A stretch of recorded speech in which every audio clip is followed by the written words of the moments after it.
Glory to God. Amen. Pwede ba nating sabihin, glory to God? Sumigaw tayo ng hallelujah. Praise the Lord. Napakaganda po na ang church po natin, hindi po tayo silent night, kundi tayo po ay joy to the world. Amen. Kaya we can shout. Amen. Maganda po na dito tayo sumisigaw, hindi po sa bahay. Huwag mong sigawan yung asawa mo, yung anak mo. Pag sa church, doon ka sumigaw, hallelujah! Amen po. Kasi why? Napapapurihan ng Panginoon. Okay ba yon? Kaya nandito po tayo, isa po tayong church na alive, hindi po tayo patay, kundi tayo po ay buhay. Kaya we will come as we sing, as we worship, lahat po ng ating ginagawa, tayo po ay isang living being. Amen po, wala pong statwa dito. Amen, kundi lahat po tayo ay talagang kumikilos, buhay na nagpupuri sa Panginoon. Amen. So ngayon po, sa araw na ito, pag-aaralan po natin ang patungkol po sa isang pagtakbo na merong perseverance, sa isang pagtakbo na merong faithfulness, na meron kang katatagan, na meron kang kagalakan, meron kang pag-ibig. Amen po. Sa napag-aralan po natin sa lahat, in the few months or few weeks po, napag-aralan natin, kung if we recall, nagkaroon po tayo ng series of end times. Amen po ba yon? Sino ang nandito? Yung series of end times, di ba? Napag-aralan po natin ang blessed hope. Ito po yung Jesus is coming soon. Amen. Pakisabi sa katabi, Jesus is coming soon. Amen po. Tapos hindi lamang po ulit yun na Jesus is coming soon. Napag-usapan din po natin ang patungkol po sa blessed hope 2, part 2, na ito po yung casting our crowns to Jesus. Amen po. At sinundan pa ni Pastor Jonathan ng Are We Ready? Ready ka na ba? Di ba? Ready na ba tayo? Amen po. And then after that, yung Are You Ready? Nagkaroon po tayo yung millennial reign, yung 1,000 years. 1,000 years na kasama natin ang Diyos. Praise the Lord. Hindi ba kayo excited doon? Di ba? Ako, excited ako na wow, 1,000 years kasama mo ang Diyos. 1,000 years wala ng wrinkles, di ba? 1,000 years wala ng diet. Amen po. 1,000 years hindi na tayo maghihirap. Hindi na rin tayo magbabayad ng bills. Hindi ka na rin magtatrabaho, kundi we will reign with Christ. Amen. Sinong gustong pumunta doon? Pakitaas ang kamay. Oo. Taas. Wala na. Late na kayo. Okay, so ganun po. And then after that, there will be a great white throne judgment. Amen po. Kaya makita natin na ang Panginoon po, hindi lamang po siya Diyos ng pag-ibig, kundi He is also a just God. Amen po. Mahal niya ang bawat isa sa atin, kaya lang kung ayaw nating lumapit sa Kanya, wala din po siyang magagawa. Amen po. Kaya makita po natin na our God, He is a God of love, but He is also a judge. Amen. 1,000 years and then the great white throne, and then after that, yung new heaven and new earth. Amen. Kaya yung lupang ito, yung Finland na ito na wow, napakaganda. Very nature siya, di ba? Kaya nga friendly, also, no, hindi friendly. Happiest country in the world. Sa mukha nyo naman, parang hindi happy. Maganda po, matutunan natin na pag tayo nandito sa Finland, lagi tayong happy. Amen. Kasi why? We are living in the happiest country of the world. Pero alam nyo po, kahit na itong Finland na ito ay happiest country in the world because of its nature, ito po ay matutunaw. Ito po ay mawawala. At papalitan ng Diyos ng bagong langit at bagong lupa. Amen. Kaya siguro yung time na nagtatanim ka ng patatas, bakit ang tagal, di ba? Bakit ng sayote, bakit ang tagal, di po ba? Pero pag pinalitan yan ng Diyos, in a twinkling of an eye, mayroon ka ng sayote. In a twinkling of an eye, mayroon ka ng patatas. Di po ba? Kasi why? There is a new heaven and there is a new earth. Amen po. Kaya napakaganda po na patuloy natin yung magkaroon tayo ng excitement. Lord, gusto ko pong pumunta doon. Lord, gusto ko pong maranasan yon. Lord, gusto ko pong makasama ka. Amen po. Then after that po, before po kami pumunta, nagturo din po si Pastor Jonathan ng patungkol po sa financial management. Di po ba? Amen po ba? Kasi why? Concern po ang Diyos, hindi po concern ang church, or hindi din po concern lang ang Diyos sa ating tithes and offering. Concern po ang Diyos sa ating financial management. Kasi katulad nga po ng napag-aralan natin, pwede kang nagbibigay ng tithes at saka ng offering mo, kaya lang, bakit ako laging naghihikaos? Diba? Bakit ako laging kulang? Bakit ako laging minus sa bangko? Amen po. Kasi baka hindi tayo natutunang mag-budget. Amen po. Kaya ibig sabihin kung ang Diyos concern siya sa wallet mo, concern din ang Diyos sa buong sangkatauhan mo. Amen po ba yon? Kaya napakaganda po sa oras na ito po ay challenge at encouragement po sa bawat isa sa atin na tayo po ay magpatuloy para maging handa. At meron tayong excitement, meron tayong yung talagang yung hindi kayong parang nanlulupay-pay. Church na naman, di ba? Pag sa di ba, pag tayo papasok sa Monday, sasabihin natin, Monday na naman, trabaho na naman. Sinong nagising kanina na, church na naman, di ba? Naku, tatawag na naman yung kapatid ko, di po ba? Sana meron tayong excitement. Sinong excited? Amen. Sana meron tayong excitement, hindi po dahil sa takot, hindi din po dahil na parang, wow, ayokong magkasala kasi papaluin ako ng Lord. No, ang napakaganda po na tayo'y sumusunod dahil mahal natin siya. Amen po ba yun? Kaya po sa oras na ito, let us run the race with perseverance. Amen po. Kapit kamay at kapit bisig po tayo. Tingnan mo yung katabi mo, sana kasama natin siya sa langit. Amen? Pag asawa mo yan, huwag mong sabihin na, kahit hindi ka nakasama. Di ba? No, kundi masabi natin, sana kasama kita sa langit. Amen po. And of course, gusto ko pong ipaabot sa inyo ang pag-ibig, ang pagmamahal po ng ating Pastor Jonathan. Sorry po na hindi siya nakasama ngayon kasi meron po siyang mga kailangang gagawin doon. Amen. Pero dala po namin ni Jeyos ang kanyang isang sakong pagmamahal at pangungumusta po sa bawat isa sa atin. Amen po. And also, we represent our Pastor Larry, Pastora Marlene, kung loloobin po ng Diyos na makasama po namin kayo sa ating anniversary sa September 13.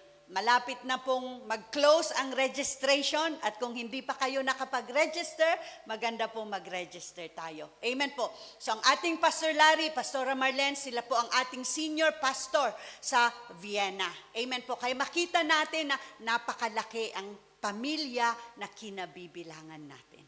And there will be a great reunion. Hindi lamang po sa Vienna, kundi ang pinaka-great reunion natin ay sa langit. Amen po ba yun? Kaya napakaganda, sikapin natin na talagang takbuhin natin ang ipinapatakbo ng Diyos sa bawat isa sa atin. Nabanggit na ni Sister Josie kanina patungkol po sa Hebrews chapter 12 verse 1 to 3. Pwede ba nating basahin lahat? 1, 2, 3. Basa. Therefore, since we are surrounded by such a great cloud of witnesses, let us run in tangles. And let us run. Sige naman, yung mayroong parang kumain ng lunch, yung kumain ng lunch. Sige. And let us run. Sige, sabihin natin. And let us run with perseverance the race marked out for us, fixing our eyes on Jesus, the pioneer and the perfecter of our faith. Life is often compared to a race. Amen po. Meron po tayong takbuhin lahat. At ang buhay po natin na ito, Christian life is not a sprint. Hindi lamang po siya pang 100-meter dash. Kung sino po yung mga tumatakbo noon, yung nakipag-join ng intramurals, di ba? Nakapag-join ng mga contest sa atin sa Pilipinas. Medyo may edad na ako, hindi na pumapasok yung, di ba, yung physical natin, yung physical, yung PE, di po ba, na meron tayong exercise, meron tayong takbuhin, either 100-meter dash, either 1,000 yan, di po ba? Pero alam nyo po, Christian life is not a sprint. Hindi lamang po siya yung shortcut. Hindi lamang po siya yung pangmadalian, but it is a marathon. Ibig sabihin kasi pag marathon, you will run with kilometers. Amen po. Merong naka-join dito ng 40 kilometers na nag-run sila sa Europe. Amen po ba yun? Ganun din po sa Kristiyanong buhay natin. There will be, of course, challenges, maraming mga challenge, maraming mga obstacles, marami ding mga disappointments. Amen po. Meron ding season, yung season na may winter, may summer, may spring, di po ba? Meron talagang yung autumn, di po ba? Ganun din sa buhay natin. Hindi laging summer ang buhay natin kung minsan. Di po ba? Kundi meron din talagang seasons when we feel like giving up. Yung parang ayaw na nating mag-give. Ayaw na natin talaga. Yet God calls us to keep running faithfully until we reach the finish line. Amen po. Kaya napakaganda yung kanta natin kanina na, and I will run the race. Di po ba? We will run the race till I will see your face. Amen po. Ang destiny po natin lahat, hindi po yung face ng kaibigan mo, hindi po face ng asawa mo. Ang destiny po natin lahat is the face of Jesus Christ. Amen po. Kaya napakaganda talaga na we will run the race until we finish the finish line. Ang Kristiyanong buhay, hindi po lahat ito ay laging bed of roses. Di po ba? Kundi meron pong labanan dyan araw-araw sa ating kaloob-looban. Kung minsan, gusto nating gumawa, either na gagawin mo ang tama or gagawin mo ang mali. Di po ba, magpapasensya ba ako or uunawa? Di po ba, magmamahal ba ako o magagalit? Di po ba, araw-araw meron tayong pagpili. Katulad ng pagpunta natin dito, di po ba, pupunta ba ako sa church or matutulog na lang? Di po ba? Pupunta ba ako sa Bible study or sa party? Di po ba? Magtututbrush ba ako o hindi? Di ba? Maliligo ka ba or magnaspo na lang? Di ba? Ngingiti ka ba or sisimangot? Ibig sabihin po mga kapatid, lahat tayo, everyday meron tayong pagpili. Pero tayong lahat ay sisigaw ng hallelujah. Sige, sabay-sabay tayong sisigaw ng hallelujah. Amen. Kasi why? Bakit po pinili natin na nandito? Kaya sabihin mo sa katabi mo, salamat nandito ka. Amen.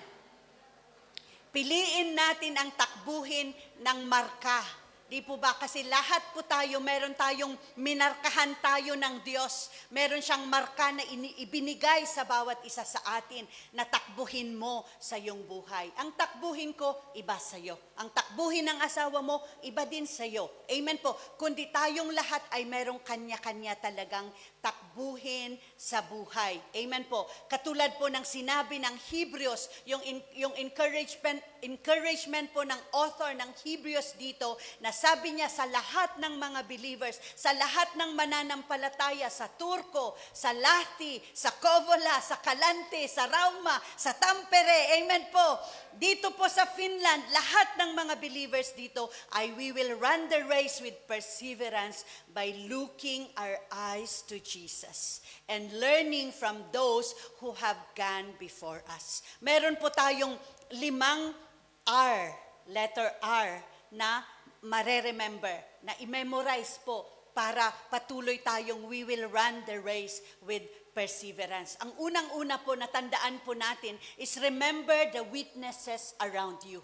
Meron po tayong mga kapatiran, meron po tayong mga nauna or either sa family ninyo, kung ang mga pamilya po ninyo ay mananampalataya sa Diyos, they are included here. Amen po. Yung nanay ko po, yung daddy ko po, sila po ay nasa langit na, pero praise God, they fight the good fight of faith. And as I remember them, habang naaalala ko sila, ako din ay nagpapatuloy. Kasi why?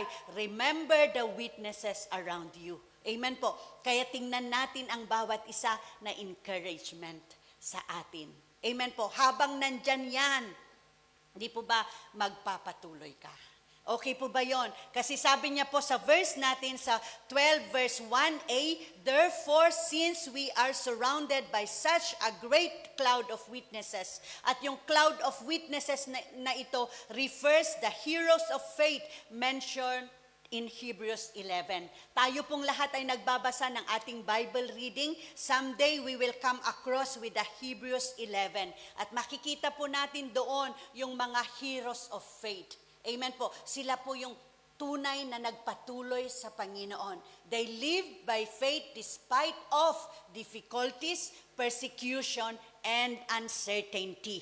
Amen po. Hindi po sila nagpatinag, hindi po sila na-discourage, hindi po sila nag-give up sa gitna ng difficulty, sa gitna ng persecution, sa gitna ng problema, sila po ay nagpatuloy.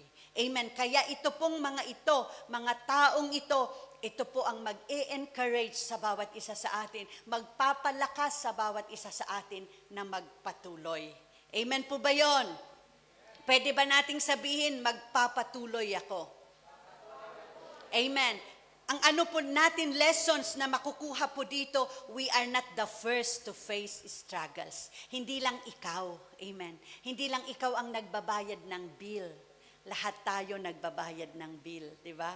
Hindi lang ikaw ang namomoblema, lahat tayo may problema. Hindi din lang ikaw ang laging nakasimangot, di ba? Kung minsan, sumisimangot din tayo. Di po ba? Kaya makita natin na we are not only the one who is the first to face struggles, who is the first to face problems. Marami nang nauna. And yet, ang maganda, nagpatuloy sila. Amen. Others have remained faithful before us, have remained faithful before us. Naging faithful po sila.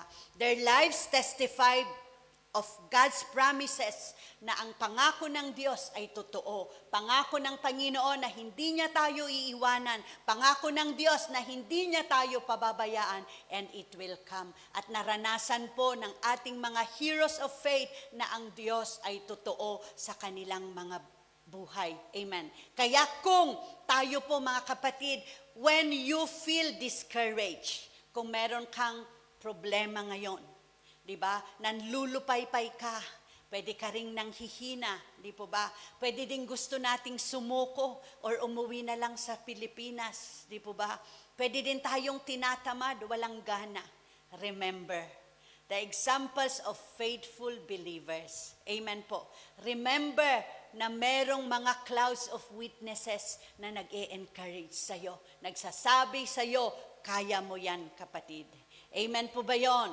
Kaya natin ito, hindi tayo magpapatinag. Noah obeyed despite of ridicule. Di po ba? Kahit po si Noah, kung maalala natin sa Genesis, makita po natin si Noah na during that time, sinabihan siya ng Diyos na magpatayo siya ng isang arko. At nung time po na yon, walang ulan. Summer na summer. Pero biruin natin po, isipin po natin si Noah, 120 years po siyang nag-preach na lagi niyang sinasabi sa mga tao, magsisi kayo sa inyong makasalanan kasi someday darating ang ulan. Someday darating ang bagyo. And yet itong mga tao, hindi nila pinakinggan si Noah. Pero ang napakaganda kay Noah, from the day na sinabi ng Diyos na mag-preach siya, from the day na sinabi ng Diyos na magpatayo siya ng arko, hindi po siya nagpatinag. Talagang tuloy-tuloy po siya.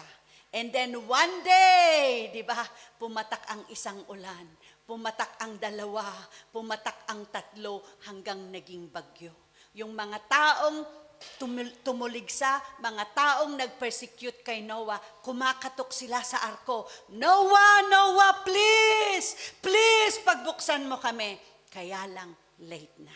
Pero ang maganda kay Noah, hindi siya nagpatinag, nagpatuloy siya. He obeyed the Lord despite ridiculed. 100 years siyang pinagtawanan at kinutya, pero hindi siya nagpatinag. Hindi pinaniwalaan, and yet sumunod pa rin siya. Sana ganun din po tayo. Hindi ka man pinapakinggan ng pamilya mo, hindi ka man nire-respeto ng mga katrabaho mo, magpatuloy ka lang. Amen po. Abraham trusted despite uncertainty. Ito namang si Abraham, Sabi ng Diyos sa kanya, during that time, kasi po, 90 years old na siya. Thank you, anak. 90 years old na po siya nung sinabihan siya ng Diyos na, Abraham, magkakaroon ka ng anak. Diba? Parang sabi ni Abraham, ha? Ngayon pa na andropause ako. Ngayon pa na menopause na yung darling ko na si Sarah. Di po ba? Parang nagkaroon po siya ng, ng doubt. Pero in yet, at the age of 100, naging ama po si Abraham. Binigyan po siya ng Isaac. Di po ba? So okay na sana. Parang nagre-rejoice si Abraham. Sinasabi niya na, wow, ang galing mo talaga, Panginoon. Talagang you are the Lord of miracle. Biruin mo, 100 years ako. And yet, nagkaroon pa ako ng Isaac. Di po ba? Kaya lang, dumating ang pagsubok. Sabi ng Lord kay Abraham, Abraham, ialay mo si Isaac. Di ba? Ibigay mo sa Isaac sa akin. Di po ba? Kaya itong si Abraham, imbis na sasabihin niya na, what? Bakit ko ibibigay? Di ba ikaw ang nagbigay? Di ba sabi mo, ako ang father of many nation. Kung kukuhanin mo, paano ako magiging father of many nation? Di po ba? Pero alam niyo po, nag-obey pa rin itong si Abraham.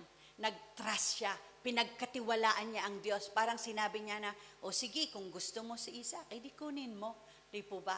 Kaya ngayon, naglakad sila sa isang papuntang bundok ng Moriah. At nung time po na yon na nandun sila sa yung tuktok ng bundok ng Moriah, tinalian niya itong si Isaac. Kasi during the time na naglalakad sila, tinanong din siya ni Isaac, Dad, meron na tayong kahoy, meron na tayong posporo, meron na tayo lahat. Kaya lang nasan ang tupa? Nasan ang tupa na isasakripisyo natin? Parang siguro nung time na yon mangiyak-ngiyak si Abraham, di po ba? Na parang sasabihin niya na, hindi mo ba alam anak? Ikaw ang isasakripisyo ko. Di po ba? Hindi niya sinabi yon, kundi ang sabi niya, anak, the Lord will provide, sabi niya. Kahit alam niya na anak, ikaw yung isasakripisyo. Pero yung trust niya, yung pagtitiwala niya na God will provide. Di po ba? Kaya nung time na yun, siyempre nandun na sila sa bundok. Kinuha niya itong si Isaac, tinalian niya ang kanyang kamay, tapos yun nga inilagay na niya sa altar. Tapos ngayon, sasaksakin na sana niya. Nung time na itinaas ni Abraham na isaksakin yung kanyang anak, sabi ng isang tupa. Di ba? Kaya ngayon, sabi ng Diyos sa kanya, Abraham, Abraham, huwag mong saktan ang anak mo, kunin mo yung tupa at yun ang ialay mo. Amen po. Kaya napakaganda maging katulad din tayo ni Abraham na kung minsan, Lord, hindi ko maintindihan. Lord, wala akong nakikita. Lord, walang logic. Di po ba? Pero trust God. Despite of uncertainty, sinasabi ng Diyos sa bawat isa sa atin, magtiwala ka sa Diyos. Kahit ang nakikita mo ngayon, walang pag-asa. Amen po. Maging katulad tayo ni Abraham na nagtiwala siya sa Diyos despite of uncertainty. Pangatlo po, si Moses. Moses endured despite opposition. Di po ba? Si Moses din naman, siya po ang ginamit ng Diyos para ilabas ang mga Israelita sa Egypt. Di po ba? Kaya si Moses, ginawa niyang bato. Yung bato, ginawa niyang spring of living water. Yung pagkain nila na hindi sila nagtatrabaho, parang umuulan ng pandesal. Di po ba? Kaya makita natin na itong si Moses, ang dami niyang mga miracles na pinerform. And yet, ang mga tao, lagi silang nagre-reklamo. Kaya lang ang maganda kay Moses, hindi siya nagpatinag sa reklamo ng tao, kundi nagpatuloy siya. He endured despite of opposition. Kaya nung time na yon na wala na silang mapuntahan, kundi ang nasa harapan nila is yung Red Sea. Tapos may humahabol sa kanila na mga kalaban. Di po ba? Hindi sinabi ni Moses na, wala na, patay na tayong lahat. Sorry. Hindi po sinabi ni Moses, kundi he raised up his hand at nahati ang Red Sea. At doon niya dinala ang mga taga-Israelita. Kaya napakaganda po mga kapatid na remember those people around us na nagpatuloy sa kanilang pananampalataya. Yung kanilang mga testimony reminds us that faith works. Ang pananampalataya, kaya niyang gawin ang hindi mo kayang gawin. Kasi sabi niya po sa Luke, di po ba, na with God, di po ba, with God, all things are possible. With man, it is impossible. Pero meron kang Diyos na nagsasabi, with me, there's nothing. Walang imposible sa Diyos. Amen po. Kaya if they finish the race with faith, kung tinapos nila po ang kanilang mga takbuhin, we can also finish our race. Amen po. Kaya pakisabi mo sa katabi mo, kaya mo rin. Di po ba? Hindi tayo iiwanan ng Diyos. Amen po. Number 2, remove every hindrance. Alisin natin ang lahat ng mga sagabal sa ating pagtakbo. Meron po ba kayong nakita na isang mananakbo na nandun na siya sa di ba, yung parang sa Olympics, di po ba? At naka-ready, set, go sila, di po ba? Meron ba kayong nakita na naka-maong, tapos may backpack? Di po ba? Meron ba kayong isang manlalaro na nandun din siya, naka-ready siya na naka-high heels at naka-forma siya? Di po ba? Di po ba wala? Lahat ng mga mananakbo, nandun sila, pag sinet go yung baril na yon, di ba? 1, 2, 3, talagang tatakbo sila. At kung titingnan natin ang mga suot nila, either very short at saka sando lang. Kasi why? Ayaw nila ang mabigat. Gusto nila na sa kanilang pagtakbo, dire-diretso sila. Amen po. Ganun din po tayo sa ating pagtakbo, sa ating pananampalataya, kailangang alisin natin lahat ang mga hindrances. Alisin natin lahat ang mga discouragement. Alisin natin lahat ang mga nagpapabagal sa atin. Amen po ba yon? Sabi niya sa verse 12, Hebrews chapter 12 verse 1b, let us throw off everything. Kumbaga itapon daw natin everything that hinders and the sin that so easily entangles. Amen po. A runner removes unnecessary weight before a race. Likewise, believers must remove spiritual weight. Kaya kung merong nagpapabigat sa buhay mo, pwede mong ibigay yan sa Panginoon. Amen po. Not everything that slows down is sinful. Hindi po lahat ng mga nagpapabagal or humahad lang sa atin ay kasalanan. Pwede din mga wrong priority. Di po ba? Pwede ding mga negative influences. Pwede ding mga distractions.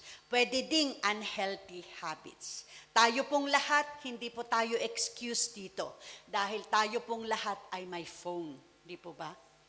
Paggising mo sa umaga, imbis na ikikiss mo yung asawa mo, di po ba? Anong unang kinuha mo? Cellphone. Di po ba? Tapos imbis na magpipray ka, di ba? Parang hindi tingnan ko lang muna ang message, di ba? So gumanon-ganon ka. Aba, natapos na pala ang isang oras. Di po ba? Kaya kung minsan, those are hindrances sa ating paglakad bilang isang Kristiyano, yung wrong priority. Katulad po ng nabanggit natin, ano ba ang importante sa iyo sa araw ng Sunday? Church or part-time na lang? Sa church, walang 25 euro per hour. Di ba? Sa church, nandyan na naman yung kapatiran kong laging nakasimangot, di ba? Sa church, hindi lahat perfecto. Amen po. Pero sa part-time, merong 25 euro per hour. Di ba? Kaya ngayon ang tanong, what is your priority during Sunday? Church or part-time? Pero alam nyo po, napagtanto ko, sa Diyos, ang per hour niya, hindi lang 25 euro. Kung ano ang pangangailangan mo, kaya niyang ibigay. Kaya niyang i-provide. Kaya lang mag-decide ka na unahin siya. Amen po ba yon? Kaya napakaganda na alisin po natin yon, iwaksin natin yon. Kumbaga ngayon na tayo po ay Kristiyano, di ba? Iset na natin na every Sunday, Lord, pupunta ako sa church. Di ba? Tapos pag makita mo yung duty mo, Boss naman, please. Pwede bang bigyan mo ako ng amo ng Sunday? Bakit? May church kami, boss eh. Sorry, hindi ikaw ang amo ko. Sorry, kahit mag-amo ako ng umaga, pero sa hapon, boss, hindi na ikaw ang amo ko eh. Di ba? Kundi talagang priority. Okay ba yon? Letter B na naghindrance sa atin is yung kasalanan po. Kasalanan na katulad po ng pride, katulad po ng unforgiveness, ng hindi pagpapatawad. Meron tayong bitterness, kapaitan, immorality, doubt, and disobedience. Amen po. Yan po ang mga bagay na humihila sa atin. Kahit gusto mong tumakbo ng mabilis, parang ang bagal-bagal, parang lagi kang atra. Ano yon? Sulong, abante. Amen po. Ang nais ng Diyos para po tayo lahat ay makatakbo dire-diretso. Amen. Amen po ba yon? Amen po ba? Kaya pwede kayong mag-usap, Mr. and Mrs. Pwede tayong mag-agree. Sabihin natin, sweetheart, pwede ba pag Sunday, huwag muna tayong mag-away? Di ba? Para walang hadlang sa ating pagpunta sa church. Amen. Amen ba? Di pag kunyari, pag gising ni Mr. parang medyo masama ang pakiramdam niya. Ang gising niya, di ibigay mo na lang. O darling, magkape ka. Di ba? Amen po ba yon? Ibig kong sabihin po, alisin natin ang pride. Alisin din natin ang pagpapatawad. Alisin din po natin yung bitterness, yung sama ng loob. Ang mga Pilipino po, ang galing mag-ipon, hindi ng euro, mag-ipon ng sama ng loob. Amen. Hindi na ako pupunta dyan sa church kasi sinaktan ako ng kapatid ko, di ba? Sama ng loob. Ano kaya kung ang inipon mo yung 5 euro, hindi yung sama ng loob? Amen po ba yon? Iwaksi po natin yon. Kung meron tayong sama ng loob, isuko natin sa Panginoon. Amen. Ito po ang tanong natin sa bawat isa. Ano ang nagpapabagal sa akin sa paglakad ko bilang isang Kristiyano? Ano ang mga habits or mga ugali ko na kailangan kong isuko sa Diyos? Amen po. We cannot run effectively while carrying unnecessarily baggage. Hindi ka makakatakbo ng mabilis kung meron kang maleta ng hindi pagpapatawad. Kung meron kang isang backpack ng bitterness. Kung meron kang isang bag ng unforgiveness. Amen po. Napakaganda po, iwanan natin yan. Para tayong lahat ay tatakbo patungo kay Kristo. Amen. Number 3, run with endurance. Meron tayong endurance. Amen po. Kahit mainit, kahit mahirap, di po ba? Kahit gusto mo nang mag-give up, you run with endurance. Sabi niya po sa Hebrews chapter 12 verse 1c, let us run with perseverance the race marked out for us. Perseverance means steadfast endurance despite difficulty. God has given each believer, sabihin natin, God has given each believer, sabihin natin po, God has given each believer a unique race. Amen. Binigyan niya tayo lahat. Kaya lahat, pag ikaw ay mananampalataya, ang Lord binigyan ka ng unique race. Either 35 years yan, 70 years, 80 years. Amen po. Kasi why? Only God knows. Amen po. Pwede ding 1 day, 3 months, di po ba? Nasa Diyos yun. Pero it is a race. Amen po. Kaya napakaganda po na huwag nating ikumpara ang ating takbuhin sa iba. Huwag mong sabihin na, uy, bakit ikaw 1 day lang? Di ba? Bakit ang pagsubok mo parang ano lang? Di po ba? Kundi napakaganda po na huwag nating ikumpara. We stay faithful in our calling. Kaya maging faithful tayo sa lahat ng ibinigay ng Diyos para sa atin. Keep moving even when progress seems slow. Kung minsan parang, di po ba, parang kunyari kami, pagpunta namin po dito sa Finland, nag-iba po kami ng rota kasi hindi po Ryanair ang nakuha namin kundi ang Air Baltic. And then pag Air Baltic, kailangan naming dadaan sa Riga. And then from Riga to Helsinki. So syempre, imbis na 2 hours lang ang biyahe, nagiging 5 hours. Kasi bakit meron kaming stopover na 2 hours sa Riga? Di po ba parang ang bagal? Di po ba? Kaya lang, hindi kami nag-give up. Hindi namin sinabi kay Jayos na, dito na lang tayo sa Riga. Kasi pagod na tayo. Di po ba? But we endure. We endure. Amen. Kahit nandun po kami sa, sa Alapaap, ang lakas ng turbulence. Sabi ng piloto, please fasten your seatbelt. We are having a turbulence. Di po ba? Hindi namin sinabi kay Jayos na, tara na, tumalon na tayo. Kasi ang lakas ng turbulence, di po ba? But we endure. Talagang nag-endure kami, Lord. Patigilin mo ang turbulence, di po ba? Lord, wag mong hayaan na mabangga ang eroplano, di po ba? Kasi huwag, pupunta pa kami ng Helsinki. Makikita pa namin ang mga mukha ng mga taga-Turko. Amen po. Na nakangiti at merong excitement. Amen po ba yon? Kaya napakaganda po na we endure even though sometimes seems so slow. Parang ang bagal. Amen po. Katulad ng mga anak natin, kung minsan parang, anak ang bagal. Di ba?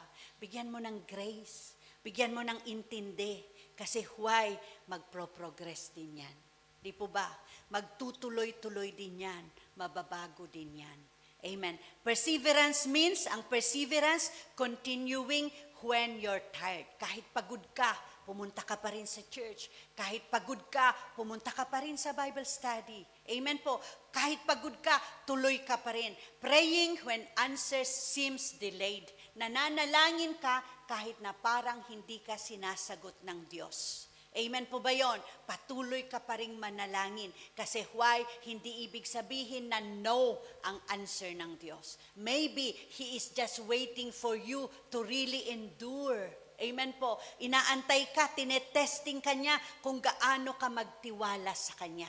Amen po. Serving when no one notices. Kahit walang magpalakpak sa'yo, walang magpasalamat sa'yo, walang mag-appreciate sa'yo, mag-serve ka pa rin. Okay ba yon? Huwag nating sabihin na, ako na lang lagi ang nagdadala ng pagkain, di ba? Tapos, tinitingnan pa natin, yung plato niya, hindi matalon ng pusa. Serving when no one notices. Amen po. Pag nagpakain ka, huwag mo nang tinitingnan kung gaano sila nasasarapan. Di po ba? Kundi matutuwa ka na lang na sila po ay kumain. Serving when no one notices. Kahit walang mag-appreciate sa'yo, walang magpasalamat sa'yo, ang Lord, lagi siyang naka-thumbs up sa'yo. Amen po. Lagi siyang naka-like sa'yo. Amen. Trusting when circumstances are difficult. Patuloy tayong magtiwala kahit kung minsan mahirap. Amen po. Sabi niya po sa Galatians chapter 6 verse 9, let us not become weary in doing good, for the proper time we will reap a harvest if we do not give up. Pag hindi daw tayo titigil, we will reap a harvest. Ang magtanim ay hindi biro. Amen po. Meron bang nagtanim ng mangga, kinabukasan may bunga na siya? Wala po, di ba? Maybe siguro ang kamatis, kahit nga po ang kamatis, pag itinanim mo yung binhi ng kamatis, after 3 months pa, saka ka makakuha ng kamatis. Amen. Kaya ganun din po tayo. We will not give up para tayo, we can reap a harvest. Success in God's kingdom is not determined by speed, but by faithfulness. Kaya magpatuloy ka, mag-endure ka, huwag kang mag-give up. Maging faithful po tayo. Pang-apat, rectify your eyes on Jesus. Ang ibig niya pong sabihin ng rectify is to fix our eyes on Jesus, the pioneer and the perfecter of our faith. Amen. Kaya wala tayong ibang tinitingnan. Huwag mong tingnan ang katabi mo. Huwag mong tingnan yung right or left mo. Di po ba? Huwag mong sabihin na, si sister ang topic ngayon, di ba? Huwag mong sabihin na, si brother para ito sa'yo, di po ba? But we are all encouraged to rectify your eyes on Jesus, to fix your eyes on Jesus, who is the pioneer and the perfecter of our faith. The greatest secret to finishing well is focusing on Jesus. Wala po tayong nakita na isang mananakbo na nandiyan na yung ko. Di po ba? Kundi once na isinet nila yung go signal, lahat po sila dire-diretso silang tumakbo. Paspasan yan. Gagawin nila ang kanilang buong lakas. Lahat ng mga inireserve nilang lakas, gagawin nila na tumakbo para talaga to finish that race. Amen. Walang nagsasabi na, mas mabilis itong katabi ko. Ito naman. Di po ba? Wala po. Talagang lahat po sila, they fix their eyes on the finish line. Sana ganun din po tayo, mga kapatid. Amen. We are all encouraged to fix our eyes on Jesus. When runners constantly look around, they lose direction. Di po ba? Likewise, believers become discouraged when they focus on. Madi-discourage tayo kung titingnan natin ang kapalpakan, ang kahinaan ng bawat isa. Pero we will all be encouraged if we rectify our eyes on Jesus. Sometimes we focus on problems. Sometimes we focus on people, on circumstances, at saka yung criticism. Ano kayang sinabi nila? Di po ba? Parang ayokong magsalita kasi baka may masabi sila. We are so, curious tayo or so concerned kung anong sasabihin ng iba. Pero natanong ba natin kung ano ang sinasabi ng Diyos sa atin? Di po ba? Kaya napakaganda na we will fix our eyes on Jesus so that we will not be discouraged. Amen. Instead, we focus on Christ, who is Jesus. Sino ba si Jesus sa buhay mo? Sino ba siya sa puso mo? He is the pioneer of our faith. He is the perfecter of our faith. Kaya wala nang perfecto po sa bawat isa sa atin. Si Jesus lamang. Amen. He started the path before us. Siya po ang nag-set ng example para siya po ang ating tularan. He completes the work that He has begun in us. Ano man ang sinimulan ng Diyos sa buhay mo, dito po sa Turco, dito po sa Finland, I believe God is faithful to complete it. Amen po ba yun? Kukumpletohin yan ng Panginoon. Ano ang ginawa ni Jesus? Nag-endure po siya. Di po ba? Tiniis niya, hindi po siya nagpatinag, hindi po siya na-discourage. Nung time po na yon na nakapako siya sa cross, di po ba? Tinuligsa siya, sinaksak po ang kanyang tagiliran, sinaktan siya, sinampal siya, pinagmumura siya, pero hindi niya po sinabi na tama na. Di po ba? Kundi ang sabi niya, Father, forgive them, for they do not know what they are doing. Amen po. Sa time na tayo'y nagkakasala, kasi why? Bakit po nagkaroon ng endurance ang Panginoon? Dahil iniisip ka niya. Iniisip niya na 2021, iniisip niya na 2022, iniisip niya na 2023, makakakilala ang taga-Finland. Amen po. Kaya hindi siya nag-give up sa cross. Hindi niya ipinaglaban ang kanyang sarili. Tiniis niya yon. Kahit sinasabi ng mga tao, tanga ka. Di po ba? Kaya nga katulad po ng yung isa pong nandoon sa kanyang tagiliran, tinutulig sa siya na kung ikaw talaga si Jesus, iligtas mo tayo. Di po ba? Kung ikaw mismo ay nakakagawa ng miracle, magmilagro ka at alisin mo tayo dito sa cross. Di po ba? Pero sabi naman ng isa sa kanyang right side, sabi niya, huwag mong ganyanin si Jesus. Tayo karapat-dapat tayong mamatay dahil bakit magnanakaw tayo. Pero si Jesus, wala siyang nagawa.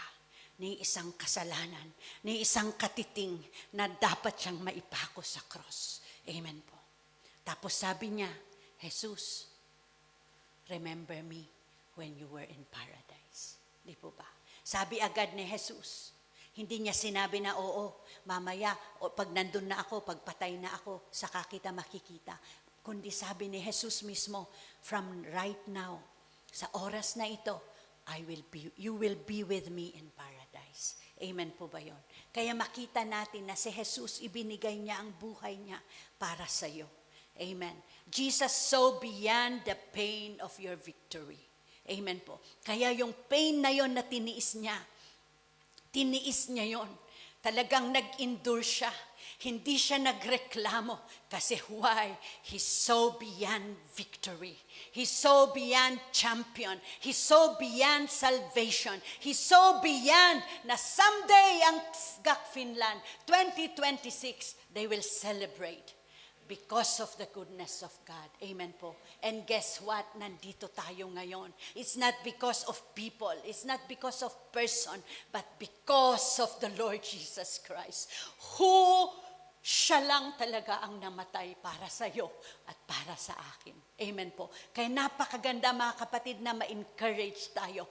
Kung nadi-discourage ka ngayon, kung nawawalan ka ng pag-asa, kung nanlulupaypay ka, kung nagkasala man ang ka-church mo, hindi ka pinansin ng leader mo, just go on. Kasi why?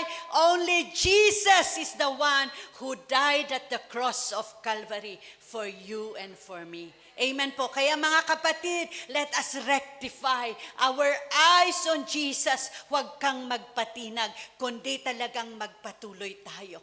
Look to Jesus, follow His example, trust His promise. Amen po. Katulad din ni Peter, di po ba? Kung maalala natin si Peter sa Matthew, sa Mark, or sa Luke, or sa John, meron pong kwento doon na itong si Peter, nakasakay sila, nakasama niya ang kanyang mga disciple sa isang bangka ng madaling araw. Di po ba? Tapos ngayon, edi syempre, napakapayapa yung dagat, wala silang problema. Natutulog nga sila actually kasi madaling araw. Kaya lang, sa isang segundo, nakita nila si Jesus na naglalakad sa tubig. Tapos, ang mga disciples na ito, multo, sabi nila. It's a ghost, sabi. Pag sa Ilocano, al-alya, di po ba? Parang nagulat sila, natakot sila lahat. Akala nila na si Jesus isang multo. Amen po. Kaya ngayon, it's a ghost, sabi nila. Parang, di ba? Nakakita sila ng multo. Sino nga ba naman ang isang tao na makapaglakad sa ibabaw ng tubig? Di po ba? Kaya nga nakita nila si Jesus. Pero sabi ni Jesus, huwag kayong matakot. It is I. Di po ba? Hangka nga agbuteng, siyak ni Jesus. Di po ba? Do not be afraid. I am He, sabi ni Jesus. Amen po ba yon? At sabi ni Peter, sabi niya, para matest na hindi al-alya, di ba? Para matest na hindi ghost, para matest na hindi multo, sabi ni Peter, kung ikaw talaga yan, Jesus, sabihin mo na pumunta ako. Di po ba? Sabi naman ni Jesus, sige halika. Halikayo, sabi niya. Kaya actually yung invitation na yon, hindi lamang para kay Peter, kundi yung invitation na yon para sa lahat. Pero alam niyo po, tumayo si Peter. Naglakad siya. Aba, 1, 2, nakalakad siya, di po ba? Pero nung time na yon, narinig niya, may ugong ng hangin. Zzz, di ba? Tapos lumakas ang waves, yung daluyon. Ano po yon? Yung alon, di po ba? Lumakas ang alon. Tapos merong ulan, di po ba? Alam nyo, nabaling si Peter yung mata niya kay Jesus, nabaling sa napakinggan niya. Nabaling sa nakita niya, kaya lumubog siya. Amen po ba yon? Na out of focus siya. Hindi siya tumingin kay Jesus. Nagkaroon siya ng, ay nako, baka malulunod ako. Di po ba? Nagkaroon siya ng doubt. Di po ba? Kaya nung time na yon, lumubog siya. Ang maganda pa rin kay Peter, sumigaw siya, help! Tulong! Di po ba? Sana ganun din po tayo. Sa time na tayo nalulunod ng problema, marunong kang sumigaw ng tulong. Amen po. Marunong kang sumigaw ng help, I need you, Lord. Amen po. Kaya napakaganda mga kapatid, sa time ng problema, fix your eyes on Jesus. Huwag mong pakinggan ang negative thoughts. Ay, wala ka ng pag-asa. You're a failure, di po ba? Wala nang yan, di po ba? Ay nako, ang daming mga experience dito, ganyan talagang nangyari dyan, di po ba? Ang daming mga negative words, pero napakaganda, huwag mong pakinggan ang mga negative na yon. Kundi, you focus, you look unto Jesus, you follow His example, and trust His promises. Amen po. Look unto Jesus sa time na tayo may pagsubok, tumingin ka kay Kristo. Pwede ba nating itaas ang ating mga kamay at sabihin natin, yes, God, I surrender. Yes, Lord, I will fix my eyes on Jesus. I will rectify my eyes on Jesus, oh God. Dahil alam ko, Panginoon, meron kang gagawin sa buhay ko. What you focus determines whether you quit or you continue. Amen po. Kaya syempre, nung nag-focus si Peter, narinig niya yung lakas ng hangin. Narinig niya nakita niya yung taas ng alon. Di po ba? Tapos merong bagyo. Syempre nga naman, sino ba ang hindi malulunod? Sino ba ang hindi matatakot? Pero nagdepende si Peter sa kanyang surroundings. Nakalimutan niya na nandun si Jesus, na si Jesus ang nagpagaling, na si Jesus ang gumawa ng miracle, na si Jesus kaya niya siyang iligtas.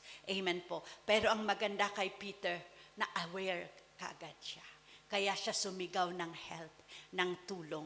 Amen po. Sa 1 Corinthians chapter 2 verse 2, for I resolved to know nothing while I was with you except Jesus Christ and Him crucified. Maganda din po na example si Paul. Si Paul po, marami din po siyang persecution. Marami din po ginawa ang kaaway sa kanya para siya ay patahimikin. Pero alam niyo po, sabi niya, I resolve. Kumbaga parang kinausap niya ang kanyang sarili. Parang sinabi niya, Julie, ano man ang mangyari, trust in the Lord Jesus Christ. Di po ba? Pwede ba nating sabihin yon sa ating sarili? Your name mo, di ba? I resolve to know nothing while I was with you except to know the Lord Jesus Christ and Him crucified. Amen po ba yon? At ang last po, rely on Jesus. Sa Hebrews chapter 12 verse 3, sabi niya, consider who endured such opposition from sinners so that you will not grow weary and lose heart. Kaya kung minsan, pag nafo-focus tayo sa ating mga problema, nafo-focus tayo sa ating bills, nafo-focus tayo kung ano-ano, di po ba, we grow weary. Mapapagod ka, ma-stress ka. Amen po. Ma-discourage ka. Pero ang napakaganda, you rely on Jesus. Sumandal ka sa Panginoong Jesus. Jesus ang aking sandigan. Amen po. Hindi ako matitinag, hindi ako matutumba, hindi ako manlulupaypay, kundi ako ay magpapatuloy sa Panginoon. Kasi why?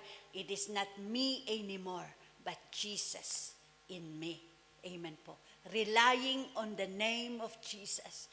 Rely to Jesus. Rely on Jesus. Consider Him who endures such opposition from sinners so that you will not grow weary and lose heart. Jesus endured. Si Jesus po binayaran niya.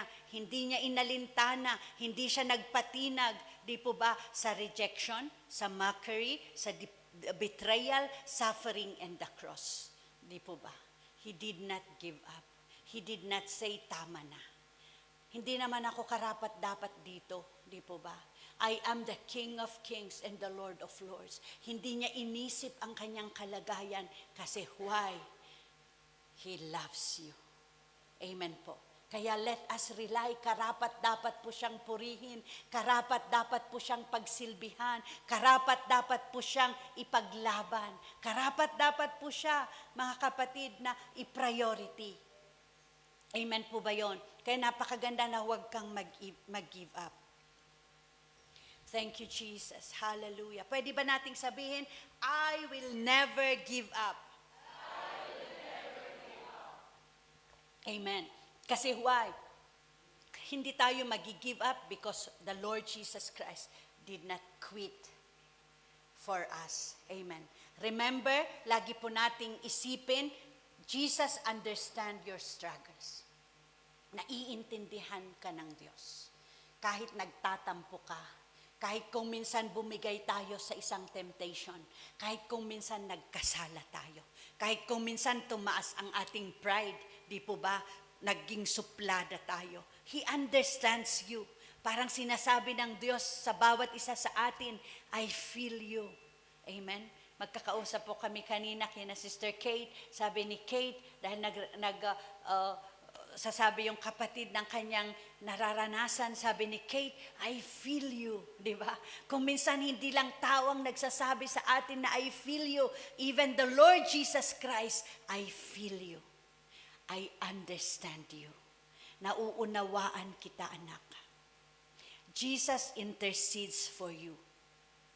Si Jesus, pinagpipray niya ang bawat isa sa atin. Kaya hindi ka lang niya naiintindihan, pinagpipray ka din niya. Ang inaantay ng Diyos yung paglapit mo sa Kanya. Jesus strengthens us. Amen po. Pinapalakas niya ang bawat isa. Kung minsan, katulad po tayo ni Peter, na tayo po ay lumulubog na sa ating mga problema. But when we call on the name of Jesus, He strengthens us. Kaya pinalakas niya. Hindi niya sinabi kay Peter na, sige, ikaw kasi, kung ano-ano, kung saan-saan ka nakatingin, di po ba? Hindi niya sinabi yon nung time na, Lord, makalulunod na ako. Hindi sabi ni Jesus na, ikaw talaga, Peter. Sige, hayaan mo, malunod ka muna ng konti, di ba? Hindi niya po sinabi. Kasi why? Alam niya. He understands Peter. Amen po. Kung minsan ganun din tayo, lumulubog tayo sa problema, pero sa time na tayo sisigaw ng tulong, God is there. God is there. God is there to lift you up. Amen. He strengthens us. Jesus is waiting sa bawat isa sa atin. Si Jesus, naghihintay siya sa bawat isa sa atin sa finish line. Kaya napakaganda. It's worth enough na tayong lahat ay tatakbo, nakatingin ka sa Kanya. Kasi why? The Lord Jesus is waiting for you there. Amen po. Mananalo ka sa buhay, mananalo ka sa pananampalataya, mananalo ka sa trials, kung patuloy kang nakatingin kay Kristo. Kasi why? Jesus is waiting for you at the finish line. Amen po. Sabi niya sa Isaiah chapter 40 verse 31, but those who hope in the Lord will renew their strength. They will soar on wings like eagles. Amen po. Kaya kung time na ikaw ay napapagod, di po ba yun ang time na iwagayway mo ang pakpak mo and you will soar like eagles. Lord, hindi ito ang time na ako ay manlupaypay. Ito yung time na pumunta ako ng church. Lord, hindi ito yung time na hindi ako manalangin. Ito yung time na ako ay mag-praise and worship. Amen po. Kasi why? The race may be difficult, but God's grace is sufficient. Katulad ng kanta natin, Lord, I want to know, I want to see your face by the grace. Amen. Hindi natin kayang takbuhin ang mga takbuhin natin sa buhay kung wala ang grasya ng Panginoon. Amen po ba yon? Kaya napakaganda na matutunan natin yung 5 punto na napag-usapan natin para magkita-kita tayo sa langit, para madala mo ang sarili mo kay Kristo, para you will finish the finish line. Let us run the race with perseverance. Number 1, remember the witnesses around you. Number 2, remove every hindrances and sin. Number 3, run faithfully with endurance. Number 4, rectify your eyes on Jesus. And number 5, rely on Jesus. Pwede ba tayong tumayo lahat? Thank you, Lord God. Ang Christian life is a race. Katulad ng sinabi natin kanina. Ito po ay isang takbuhin. Amen po. Ito po And it does not, hindi po importante the way you start. It is not important the way you start. Lahat po tayo, ang start ng buhay natin masalimuot. Ang start ng ating istorya ay kung minsan parang, di ba, ang dami nating mga maling decision. Pero what matters most is to finish well. Ito po ang prayer natin that one day, every believer who remains faithful will hear the word of God. Ang Diyos mismo ang magsasabi sa atin. Si Jesus mismo ang magsasabi sa iyo, well done, my good and faithful servant. Amen po. Yun ang nais natin. Amen. And before we close, habang tayo po ay meron po akong isang story na sasabihin po sa bawat isa sa atin. This is almost certainly a reference to the iconic 1992 Barcelona Olympics. Noong time po ng 1992 sa Barcelona, meron po isang moment na nangyari doon, involving yung isang British sprinter, isang British po na manlalaro, isang British na mananakbo na ang kanyang pangalan si Derek Redmond. Di po ba? Itong si Derek Redmond, syempre lahat po sila, ang daming mga manlalaro. Siguro maybe 20, maybe 30, di po ba? Nakaset lahat sila. Naka-ready na siya na tumakbo. E di syempre nung sinabing ready, set, go, tumakbo din siya ng napakabilis. Actually, during that time, he is the first one na talagang nandun na siya.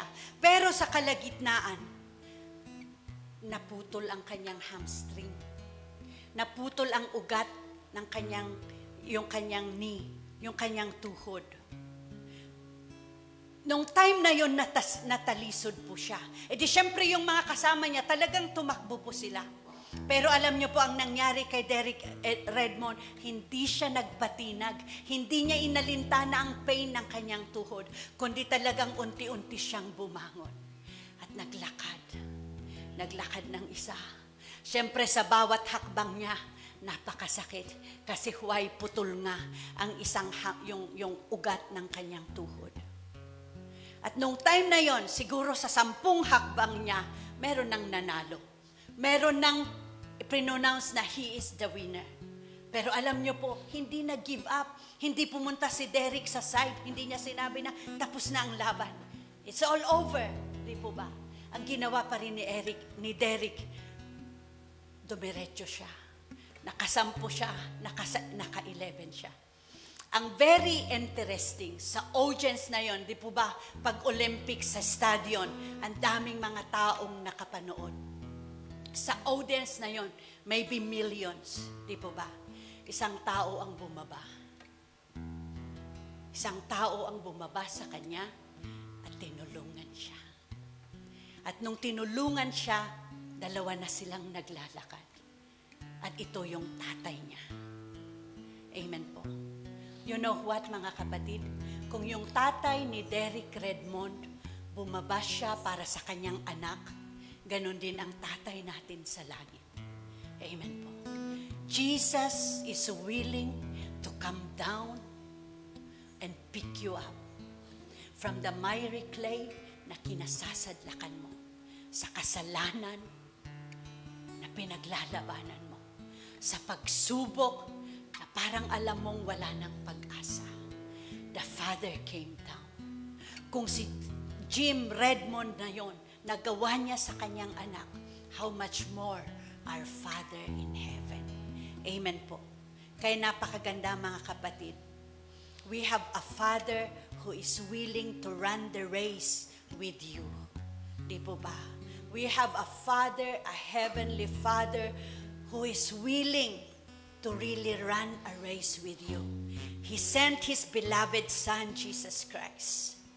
Do not carry your cross alone. Huwag mong suluhin ang laban. Huwag mong hayaan na ikaw lang ang bubuhat sa cross ng buhay mo. Do not carry your pain alone. Kung nasasaktan ka, kung nadi-discourage ka, kung meron kang bitterness sa puso, do not carry it alone. Look unto Jesus. Run to Jesus. Mga kapatid, open po ang altar. We can run to Jesus. Do not fight your battle alone. Fight with Jesus. Rectify your eyes on Jesus. Huwag mong labanan ang temptation alone. Resist it with Jesus. Reach out for Him at iwaksi ang mga hindrances. Come on, pwede ba tayong pumunta lahat sa harapan? And allow the Lord to embrace us.